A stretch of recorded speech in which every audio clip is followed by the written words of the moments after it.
गुरुर्ब्रह्मा गुरुर्विष्णुः गुरुर्देवो महेश्वरः गुरुः साक्षात् परब्रह्मा तस्मै श्रीगुरवे नमः।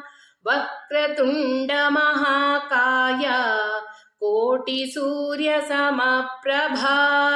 निर्विघ्नं कुरु मे देवा सर्वकार्येषु सर्वदा। सरस्वती नमस्तुभ्यं वरदे कामरूपिणी विद्यारम्भं करिष्यामि सिद्धिर्भवतु मे सदा। परित्राणाय साधूनां विनाशाय च दुष्कृतां धर्म संस्थापनार्थाय संभवामि युगे युगे।